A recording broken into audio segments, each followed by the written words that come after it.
Ah, my pills. Thank you. Okay. I've been a doctor for 14 years, and I'm increasingly alarmed by the steep rise in prescription rates. They've rocketed by over 50%. So I've ordered bags of pills, and I'm going to try and work out how many of these things does a typical person take in a lifetime. As babies, we're given essential vaccines and, more than likely, several doses of antibiotics. And then the only other thing that a 0 to 10-year-old is going to take really is drugs that reduce fever. So that's about 400 pills in there. That's like the number of doses of drugs a normal child gets in the first 10 years of its life. All good, but by the time we hit our teens, it becomes utterly normal to pop pills on a regular basis. 1,500 painkillers. From oral contraceptives to antibiotics. That's around about 4,000 pills or doses. So there's the second decade of your life. Things ramp up towards middle age. So 20 to 50, what drugs might we take? And at some point, it certainly wouldn't be unusual to hit a bout of depression. In Blackpool, 1 in 5 people gets an antidepressant prescription. It's a staggering number. As you reach 50, you might be taking 1,000 pills a year. This is what we take from 20 to 50. But things really get going when we hit our 60s, with a tsunami of drugs designed to prolong life. Just 2 pills a day to manage that blood pressure. In the course of a lifetime, a healthy person could easily consume up to 100,000 pills. I mean, this is just a staggering amount of drugs. It's important to say that some of these drugs do good. They save lives, they make you feel better. But they can all do harm, all of them. That harm comes in the form of side effects, from headaches to stomach bleeds. In many cases, they can be worse than the condition they're supposed to treat. I believe we should be turning to new research that suggests that many common illnesses are best treated without drugs.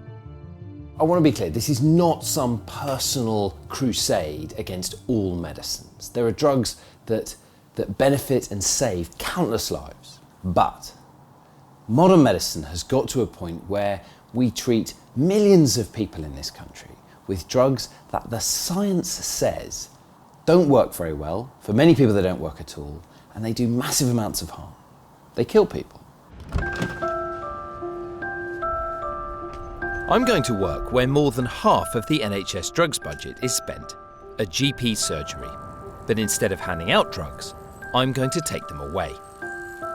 I found a nearby clinic that's willing to let me test my theory. Churchill Healthcare, Pat speaking, can I help? Churchill Medical Centre is in Chingford, North East London. Mrs. Collins. Can you pop this in your ear? The doctors here agree that overprescription is a serious national problem, and they're keen to see what I can do about it. But they aren't all convinced that I'll find answers by taking patients off their drugs. Well, I guess the worst case scenario would be somebody died. The notion that Chris is going to come in and just completely take people off drugs and then happily manage them without these things, I think is ludicrous. It would be lovely to see if he could do it. I don't think it's going to be a walk in the park. It's great. It's great, I'm here. First day at work, new school. Right. Hi. The staff have gathered to hear my plans. Thank you very much for making the time to see us today. So I guess what I want to do is set up a clinic within this practice where I will attempt with guidance and advice to stop people's prescriptions. It's quite a risky idea. What is your instinct about this as a problem, as a thing that needs addressing? Are you optimistic? Everyone's very poker-faced, I have to say. So the principle behind it, you know, I don't think you're going to have anyone in the practice that turns around and says to you, no, I think that's a bad idea. Oh, great. A bit of me was thinking, some of you might just think I'm mad. I mean, I've read all... I didn't say we didn't think that.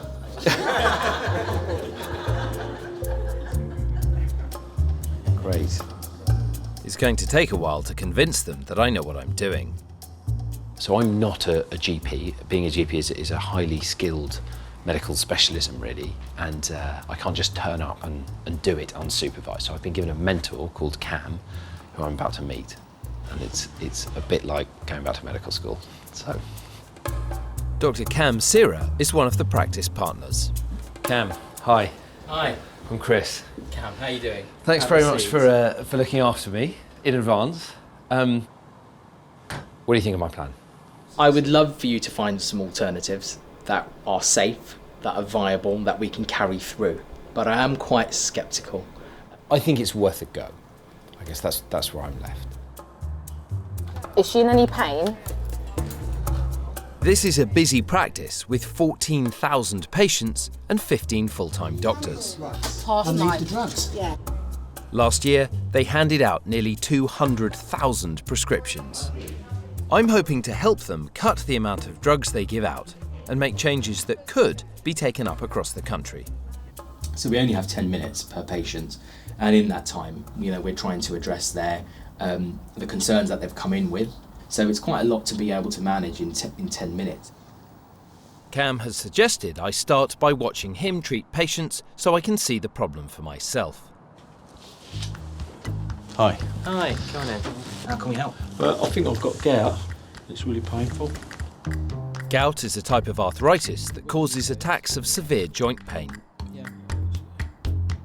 The medication used to treat it can cause ulcers and, in extreme cases, stomach bleeds. So we'll give you some naproxen, which is twice a day, which makes it easier for you when you're working. And we'll give you one stomach protection tablet.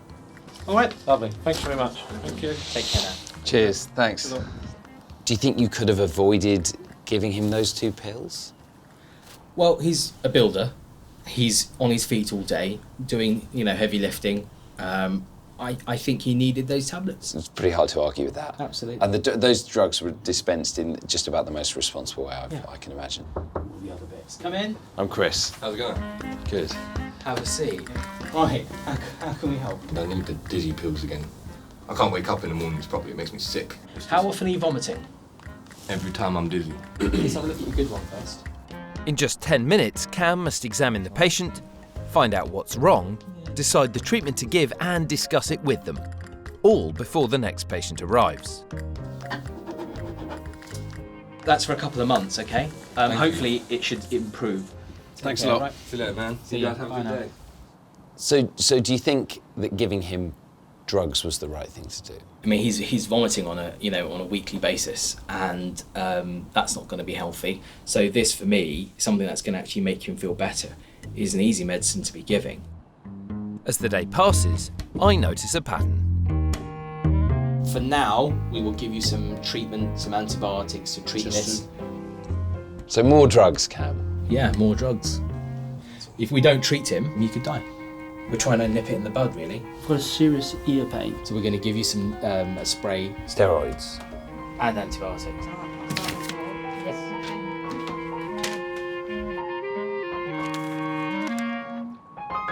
Every single person walked out of here with a prescription virtually.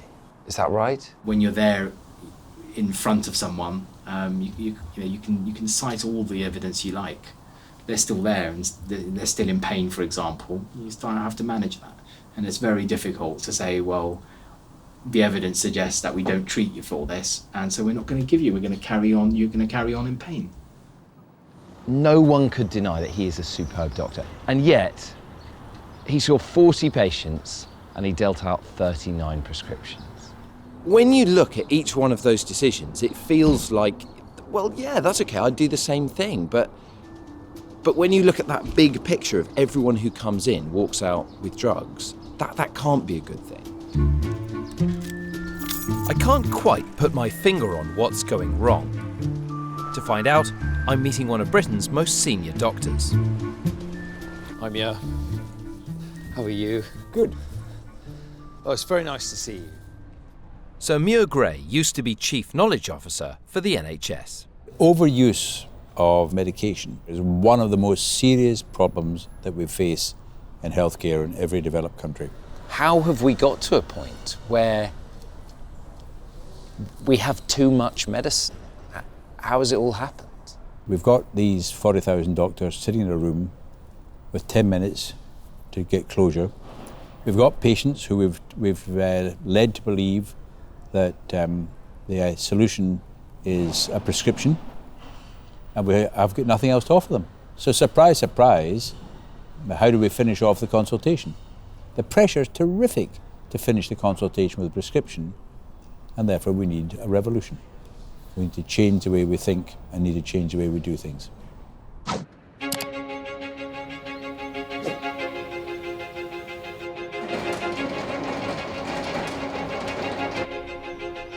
Morning. Morning. Good morning. Morning, Morag. I'm going to start my revolution by helping patients who've become victims of the system. She's room 3, next She- door to Dr. Symmetry. The surgery soon finds someone that they hope I can help. Wendy, Chris Van Tulleken. Have a seat there. Thank you. I've got a major problem with my shoulder. It just feels like my whole shoulder and my arm just feels like pins and needles in my hand. I can't pick anything up, I can't grip, it hurts. Wendy's been taking painkillers for the past 20 years to deal with chronic pain in her shoulder and back. Like sort of here, the pain. Despite physiotherapy and referrals to specialists, her doctors still can't figure out what's wrong. Okay. She's now being prescribed increasingly powerful drugs.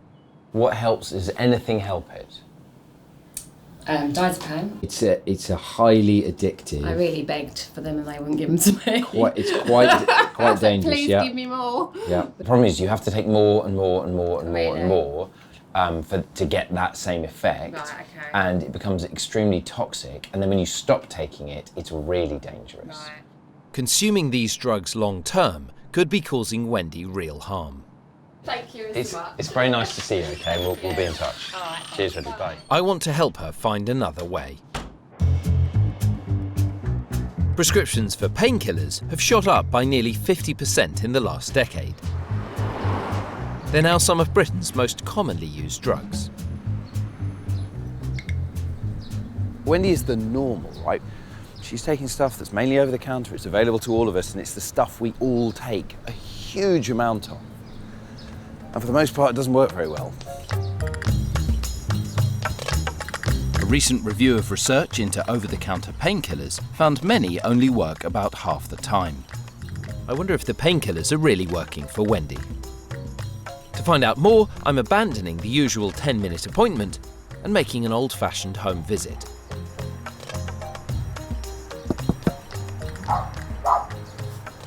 Beware of the dog. Oh, hello. Who are you? Jasper. Hi, Jasper. Hi, I'm Chris. Thank you for having me. That's okay, you're welcome. And who are these guys? Jasper and Boo. Boo. Hi, Boo. Wendy lives with her husband, Alan, and her daughter, Jade. I feel like I want to go straight to your drugs cabinet. Okay. But let's not do that. Let's have a cup of tea. Let's have a cup of tea first. You've been off and on painkillers for 20 years for this. Yeah, the last 2 years, nearly every day I've been taking painkillers.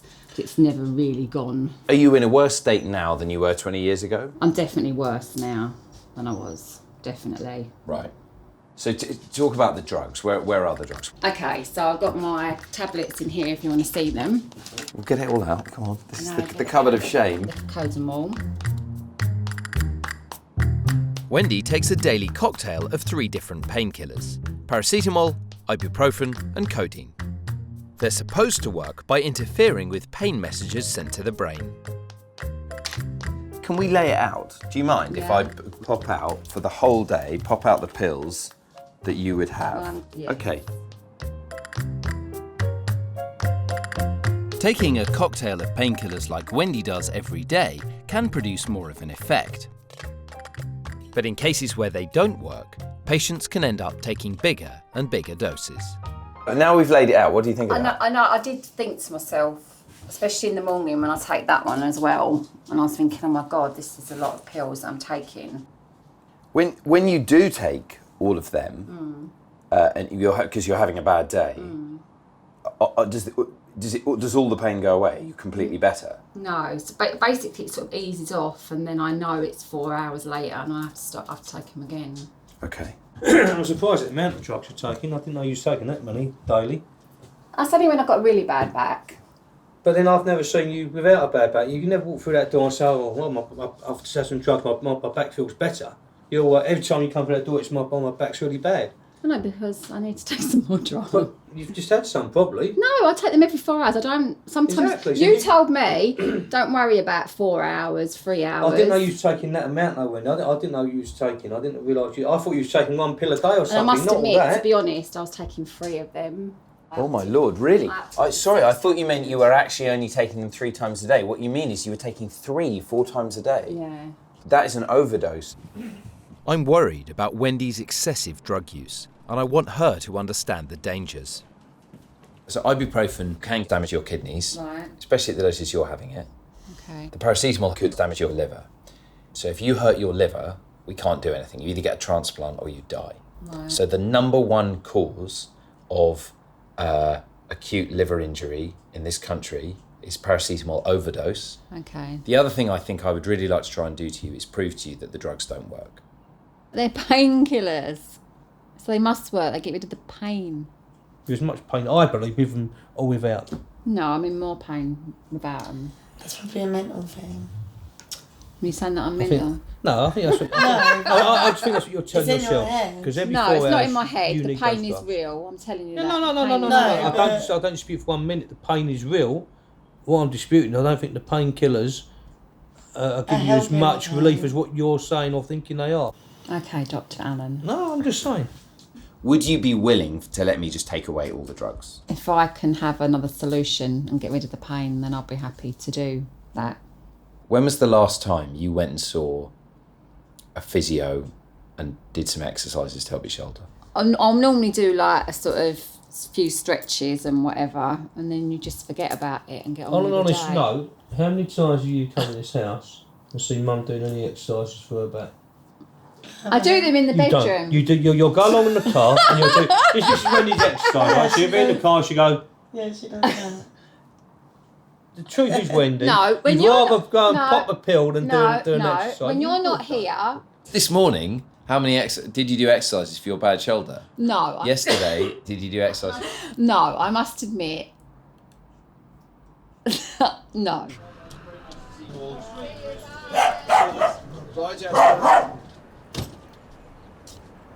She's done bugger all other than take pills. That's what I think. She's done nothing. She spent a huge amount on people poking and prodding and making that pain worse. And she needs to do some graft, some exercise. And the other thing is, those painkillers don't work. I thought, oh, maybe they do. Those painkillers do not work. I just need to think of a clever way to convince her to stop taking them.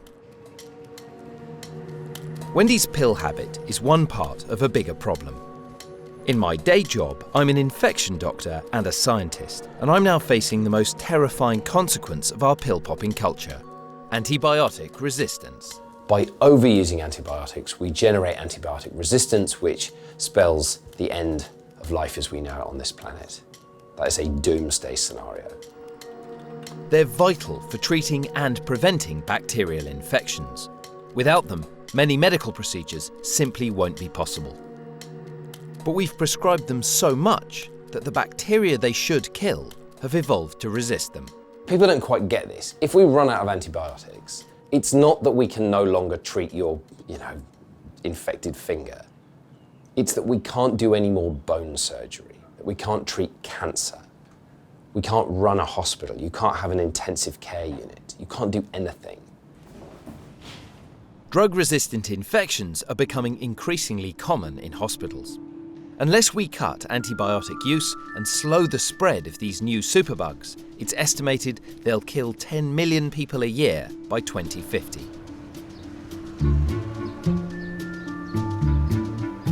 I'm calling from Churchill Medical Centre. One of our patients has written to us, sorry. Catherine, you coming to the meeting? Yeah. Free sandwiches, yeah, in 2 minutes. Do you want to come to the antibiotic? Fine. I've discovered this practice has one of the highest antibiotic prescription rates in the area. I've asked for a meeting to discuss what we can do about it.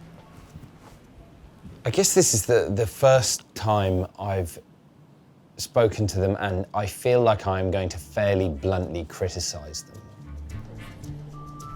And that's really uncomfortable, but I guess I do have the authority that I am an infection doctor.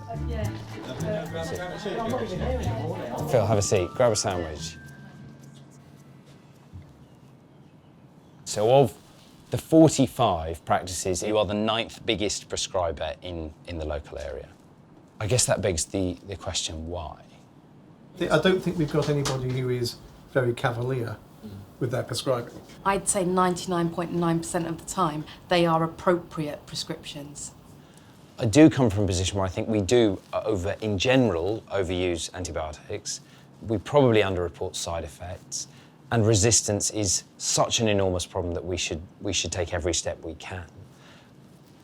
It's all very nice sitting in front and saying, you give too many antibiotics. I challenge you to come and sit with me in surgery. See the patients and see what you can do. And yeah, try and resist. Fine. Great. I mean, how hard can it be?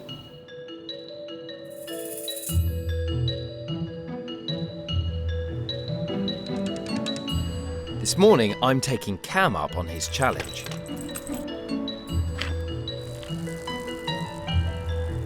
Nine out of 10 GPs feel pressurised to prescribe antibiotics. I want to see if I'll be able to resist.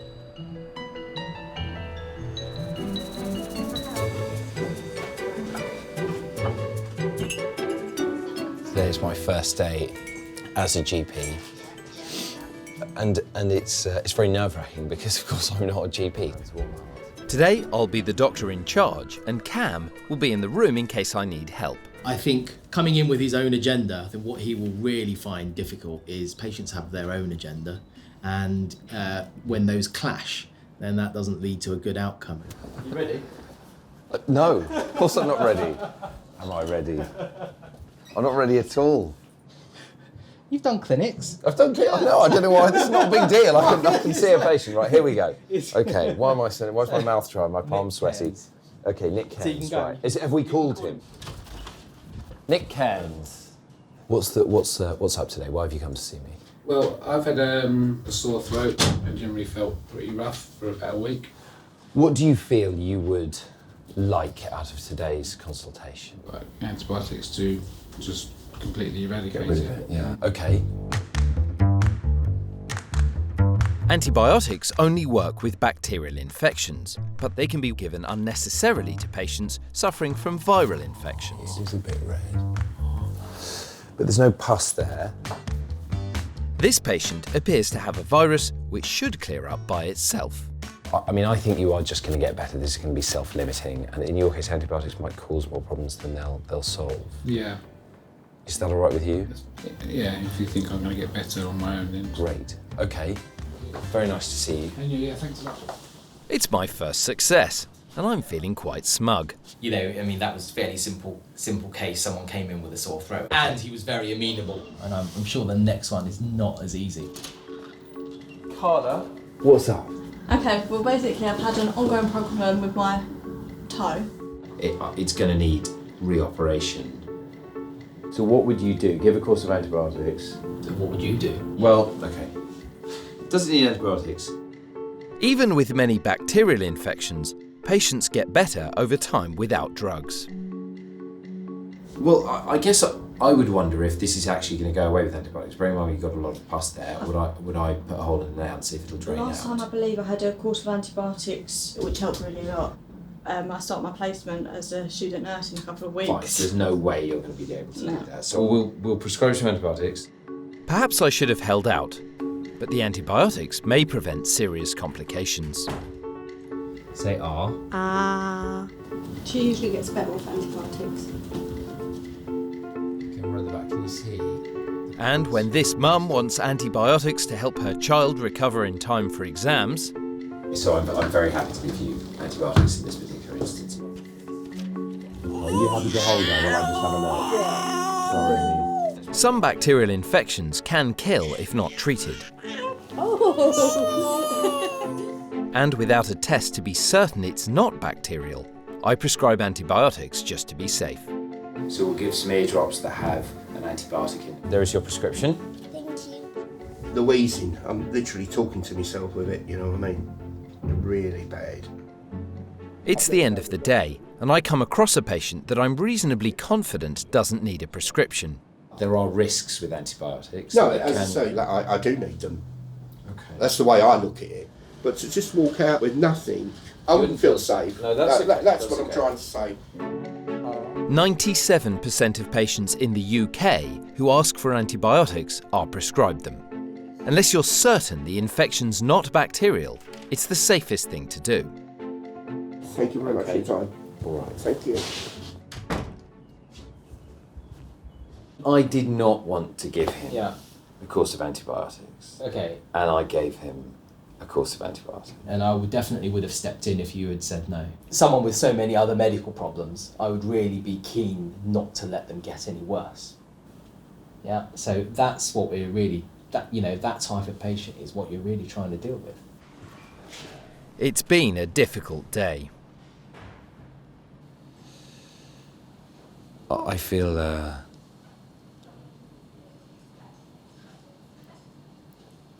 I'm kind of all at once in awe of what has to be done in a day, and Cam, bear in mind, is still in there doing his stuff, and intensely depressed about how to make a change.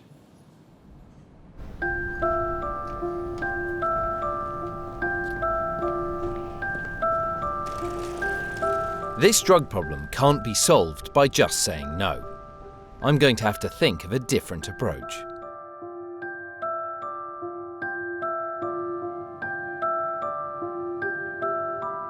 Is that the only thing you needed?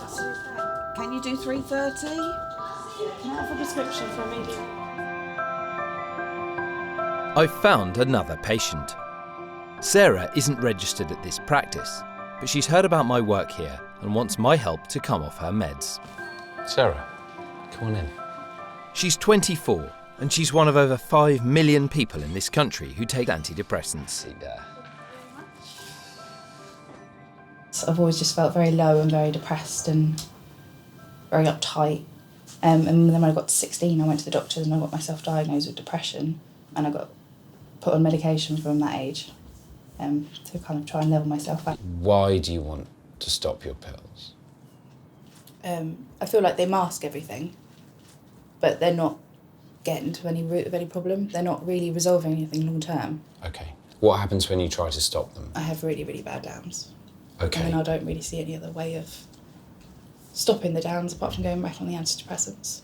It's thought that antidepressants alter levels of brain chemicals known as neurotransmitters, which can influence mood. Have you ever read this? Probably. Okay, very common side effects. Headache, trembling, dizziness, palpitations, nausea, dry mouth, constipation. They are powerful drugs and, in ideal circumstances, would only be used short term. They perk you up, they get you through the crisis, the grief, and then you can come off them and rebuild your life. That is not the way they're being used in you. You've been on antidepressants now for 8 years.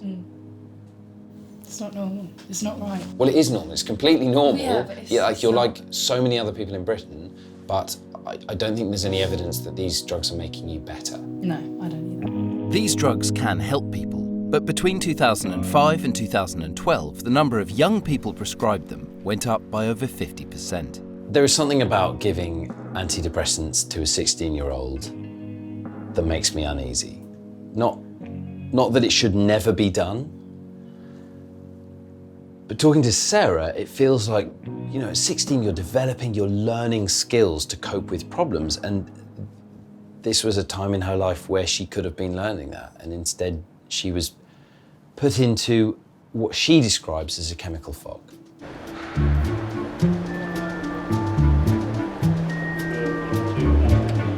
I'm on my way to see Sarah at home to find out how I can help her come off the drugs. Hi, how are you? Yeah, it's good. Come in. Come in, it's all right. I guess one of the reasons to come round is there all kinds of clues that you get about someone from nosing around their house that you can never get, no matter how long we sit in a doctor's surgery for. If there's anything you're really ashamed of, that is the thing I most want to see. Go for it, go for it. You lead, you're in charge, Evie. Come on. Yeah, we're coming up the stairs with you. Come on. Well, the curtains, Evie. Let's do that. Yeah. I'm you know, it's really, it's sort of, it's diagnostic of low mood, having a room like this. And if you didn't have a low mood, then living like this gives you a low mood because it's so stressful. A lot of the clutter belongs to her dead brother, Ben. Both Ben and her father suffered from depression. They died within a few years of each other. My dad was an accidental suicide, and with my brother, he was got highly addicted to drugs and passed away last year. Everywhere I look, I see signs of a woman who's put her life on hold. Apart from Evie's room. When she was first born, and when I found out I was pregnant with her, that's when I started to feel like, actually, yeah, I can do this because I need to do this. I've got somebody that needs me to be strong. You're going to be the centre of everything, are you? Sarah doesn't want Evie to see her taking antidepressants or live with a mum who's depressed. And I really want to help her find a way out. Okay, so what about stuff you used to do, like sport, hobbies? I used to love going swimming. I used to be a good runner. Yeah, I've kind of really given up on hobbies. Over the When past few was years. the last time you went swimming? A few weeks back for her. When was the last time you did a bunch of lengths? Years. When was the last time you went for a run? Years.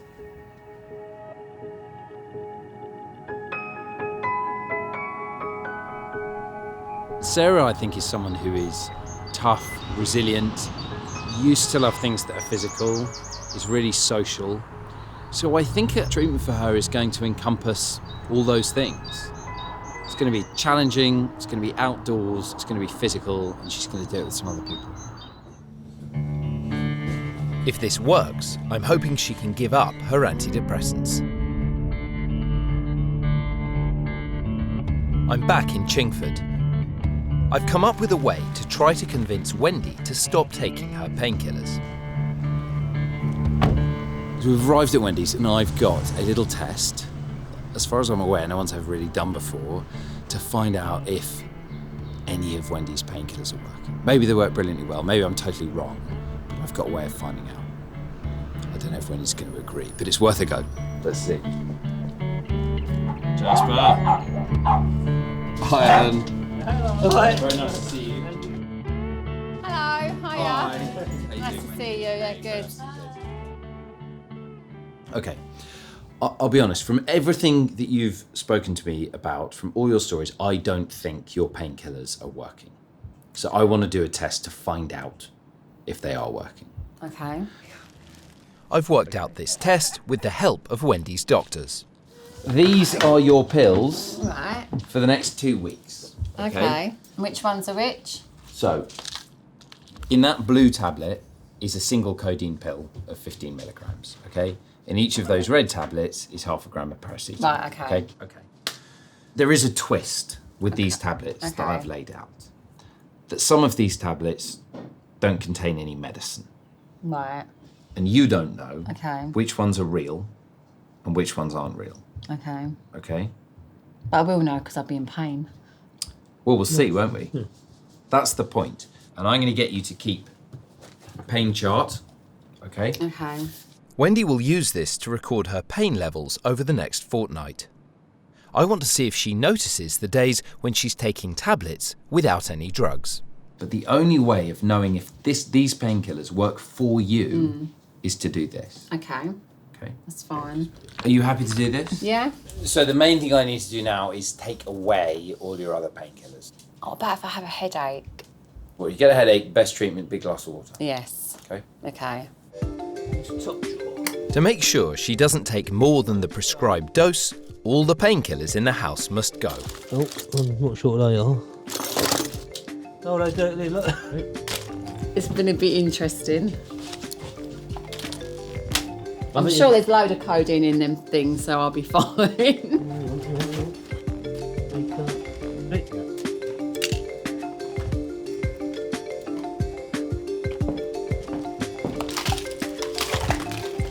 Is this it? No, there's some more coming. Upstairs, yeah? Okay, this is from the upstairs.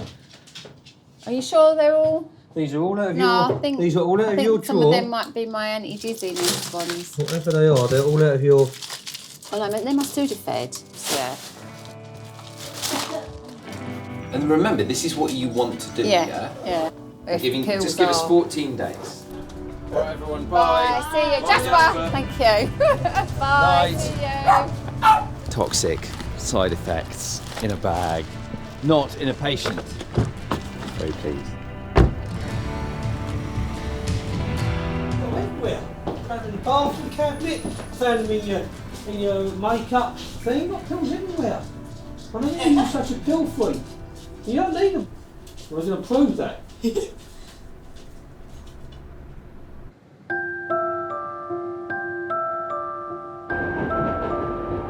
I'm off to Portsmouth. I've heard about new research being done there that might help Sarah come off her pills, but it's extreme.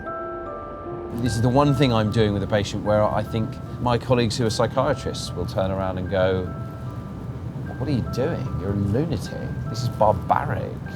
I want to take her swimming in water so cold that it could kill you from shock. This is the thing I do, and when I do it, especially if I'm feeling a bit low, my God, it's a pep up. But so then when I looked into the science more, and I called a mate who supervises this activity regularly, he said, no, there's some evidence. There's some evidence it helps with anxiety, depression.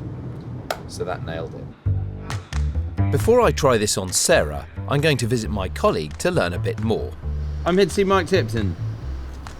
How are you doing? Very nice to see you again. Good to see you, Chris. Professor Mike Tipton is a world expert on the effects of cold water on the human body. He's going to demonstrate why it might be helpful for Sarah. Essentially what we're going to do is demonstrate a cold shock response, the most dangerous of all of the responses associated with immersion in cold water. If you go through, get changed, and then we'll get you wired up and ready to go.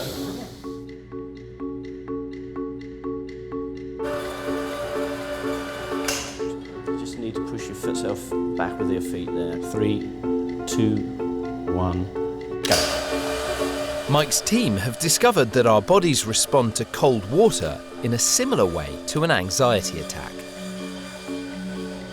Well done. That's good. Good effort. Okay, just stick with it, Chris. That's very good. As the skin cools down rapidly, the body enters a state of shock, flooding the blood with stress hormones. There's a sense of severe panic when you first go in. I thought I was prepared. It's a big stress response. One of the biggest stresses you can put the body under.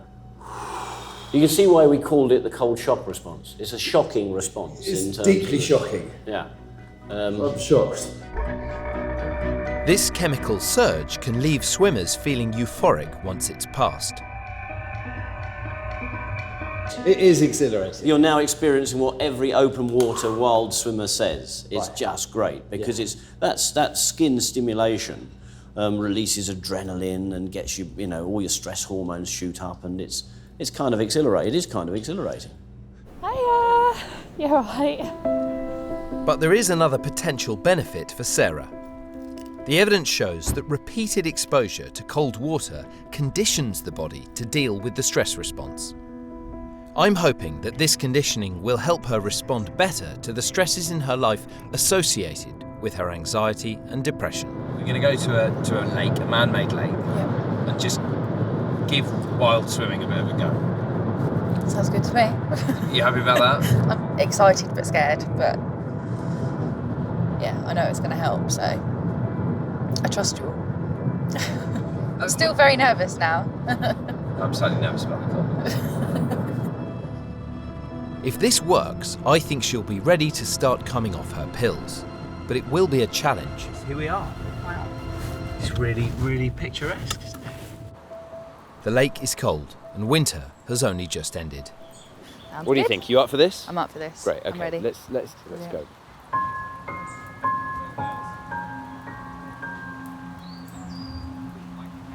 I've asked Mark and Heather, cold water swimmers, to come and support Sarah.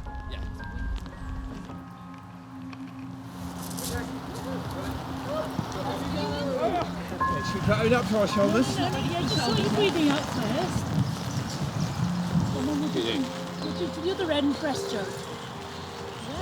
Okay. Lead me in.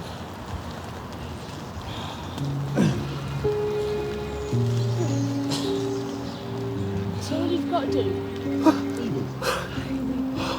Well done.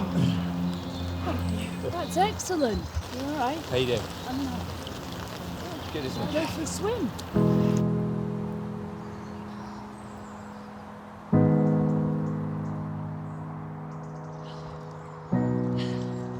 I needed that. So how you doing? I'm brilliant. How's this? Amazing. I thought we were just going to do one leg. No. And carry on.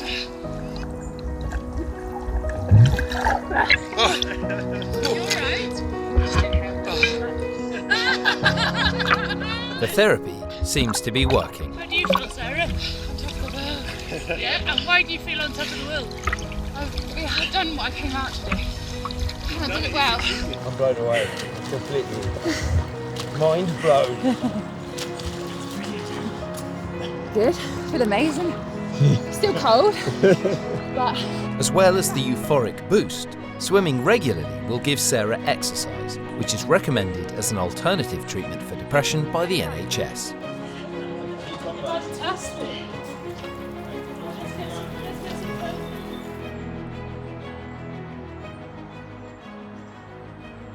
It's still a bit odd to me that we did 4 links in there. yeah, and if I saw someone jumping now, I'd still think, Oh, you're crazy. They're going to be rescued.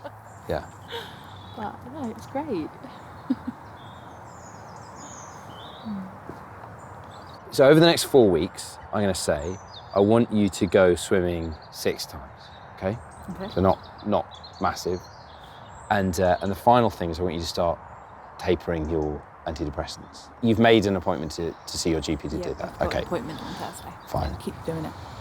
And keep doing it. Good. All right. Let's go home. I think Sarah's now ready to be slowly weaned off her antidepressants. She's beginning to see that there are other ways to treat medical problems than just pills. I wonder if that message will get through to Wendy. And I must say, all my family had a headache the whole weekend, and they were like, there was no pills to take. We've got no pills, we've got no pills. And I was like, have a glass of water. This is where I think there was nothing in them. Wendy's committed herself to the experiment I devised to see if her painkillers are really working. Last night was about 80%. I took a pill. Today I took some pills, but I must say, I don't feel any pain at the moment. She spent 2 weeks marking a chart I've given her to record her pain levels. I woke up this morning about 80%. My neck is screaming, so I don't think there was anything in them tablets. Thank you. I'm sure the tablets I just took in the evening were placebos because it's gone up a little bit. It's day 15, last day of the trial. I'm really worried that when Dr. Chris comes round, he's going to say, I'm just taking them for the sake of taking them. Hopefully that won't be the case. If this proves Wendy's drugs aren't working, it means she's been wasting her time and money on them for the past 20 years. Hello. The pizza man. How you doing? It's very nice to see you. I don't normally kiss patients, but you can have a kiss tonight. Are you going to join all the dots tonight? We're going to join the dots. All will be revealed. I've cautiously, optimistically brought a bottle of wine. It's very, very nice to see you. Cheers. So, I guess what I want to know is how has it been going the last few days? Good. I've not been in a lot of pain. Have you got your pill box? Yeah. You've written a little note in here. What does that say? No, it's just like there's nothing in them ones. But the rest of them, you thought there probably was something in them. Yeah. Can I draw the graph? It's going to be all over the place. Before I tell Wendy what's in the pills, I want to fill in her pain chart. The higher the dot, the more pain she's in. It's not easy to join these dots, Wendy, because your pain is really variable. Yeah, it is. So why don't we draw on this, what we've done with your pills? Green system. So the red is your paracetamol. Okay. And that went like this. We reduced Wendy's dose of paracetamol over the first week, so she's had no paracetamol at all for 10 days. Oh my No God. paracetamol. I've had Day no 5. paracetamol. It's day 5. It's been 10 days since you had a single gram of paracetamol. Your pain was quite low on that day, wasn't it? Day 5. Here's what we've done with your codeine. Okay, you were at 100% of codeine. We kept Wendy at her full dose of codeine for the first week, and then reduced it gradually, so she's had no codeine at all for the last 5 days. Today, I've had no paracetamol or codeine. No. None since And Monday. yesterday you didn't have any, and the day before that you didn't have any. You last had a painkiller on Monday morning. You had 1 codeine. You are joking. That was it. That was the last painkiller you had. So the pills that you have been wolfing. The pills oh my God. you've had nothing. I've had nothing. I think what I was really genuinely terrified about is I would see your pain down here getting worse and worse and worse and worse and worse. And there is no way I can see that on that graph. No. So give me a hug. I'm so happy. I'm so happy. It's a perfect demonstration for Wendy that drugs aren't treating her pain. The road to salvation with that shoulder will be in exercising it and strengthening it. Well, I'm never buying any paracetamol again, so the kids can go swing for it. Glass of water. Thank you. Thank you for doing that. You've totally...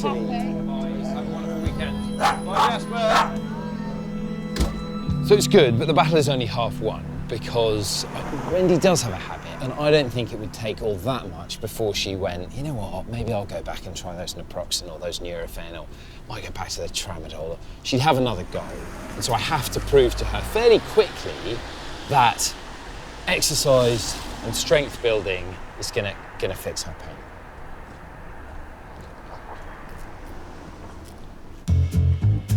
Wendy's attitude to her medications changed when I proved to her that they weren't working. He'd need to come in himself to register.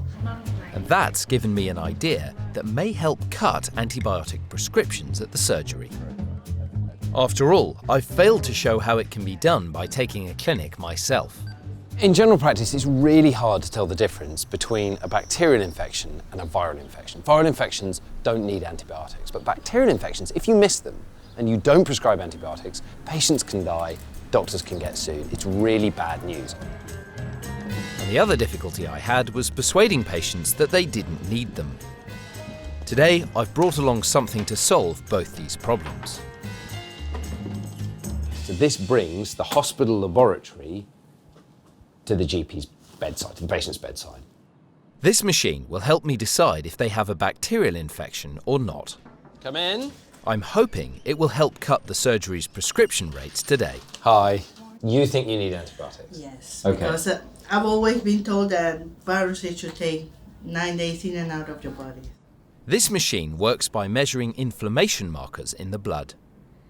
A result of over 20 means the infection is more likely to be bacterial. CRP of 65. I think you might be getting some antibiotics. Well, not an ideal start, but at least she needs them. Hi, do you want to come in? It's quite a gang. Did you want antibiotics? Yes, of course. Okay. This is a test to see how bad your chest infection is. Yeah. As well as reassuring worried patients they're getting the right care, it will also give doctors peace of mind. CRP less than 5. I would say on the basis of this result, you will only be harmed by antibiotics. That's one course of needless antibiotics avoided. Because what you have to do now is wait. Okay, so you're just going to get better slowly. But none of my patients will leave empty-handed. You can have a book, a DVD, honey, lemon. That's your prescription. Thank you very much. Don't eat all that honey at once. Yes. What's your name? Jake. How old are you? 12. All right, I am going to give you a prescription today. You're going to get a lemon. You're going to get some honey. And there you go, a James Bond film. James Bond, 1 times per day. Take 3 days off training. Okay. There's your prescription without antibiotic. Of the 22 antibiotic prescriptions written out that day, my machine and I managed to stop 2. A reduction of nearly 10%. And if we did that every day of the year, if we did that across the country, that is a massive reduction in the number of antibiotics. So I guess it's not for me to say the practice should take this up, but I think there is room for this. I've arranged a meeting with the partners to see if they're interested in the machine. The machine is somewhere about between £700 and £800. It's £4.50 a test. Is this a thing that you think you'd be interested in? So first of all, there's the cost of the machine and who's paying for it. There's then also the cost of someone to either run the machine or the cost of our time doing those tests. We're never going to be in the position where at our fingertips we have every test that you may wish to have. The problem here is the doctors simply don't have the time or money to run even simple tests like this. If I'm going to make any changes here, it has to be seamless. It has to be things that do not take any time. And it seems trivial, like, oh, it's global catastrophe, you can do your bit. And they're like, we're already doing our bit. We already prescribe carefully, and, you know, like hell, we're going to use your machine and run even later than we already are.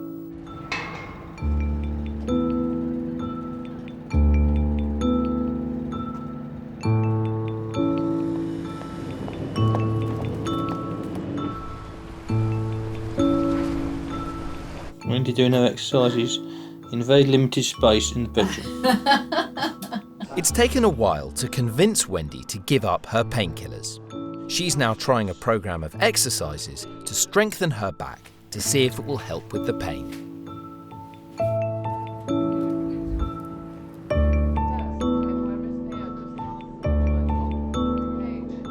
I mean, when I last saw Wendy, I threw away all her drugs that I'd confiscated.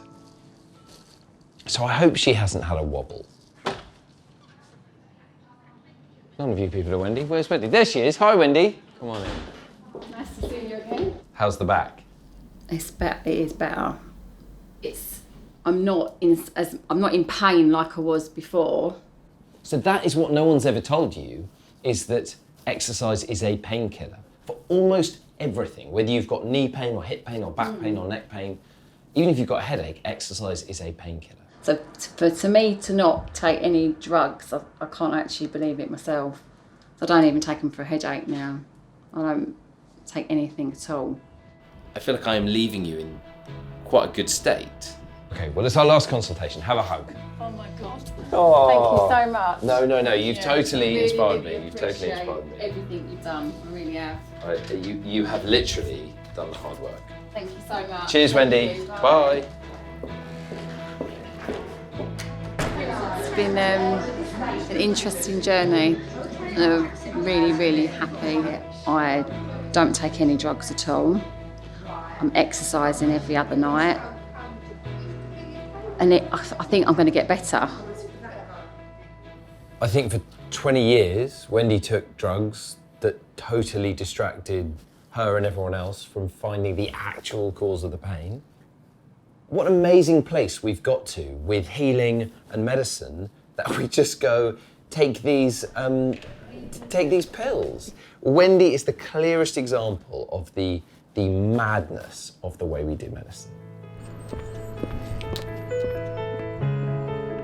I'm beginning to make sense of the madness. Wendy's now off her drugs, and I'm hoping Sarah will soon start coming off the antidepressants. I'm more convinced than ever that drug-free treatments can work better than the pills. Next, I'm going to supersize my experiment to take as many patients as possible off drugs. Keep up, everyone. Come on. I try to get a group of patients at risk of a heart attack off their medication. This is a disaster. It is. I take on the pharmaceutical industry. This is a multi-billion dollar industry. I don't know how we combat this. And I discover just how hard it is to treat people without drugs. But you need to make these swims like doctor's appointments.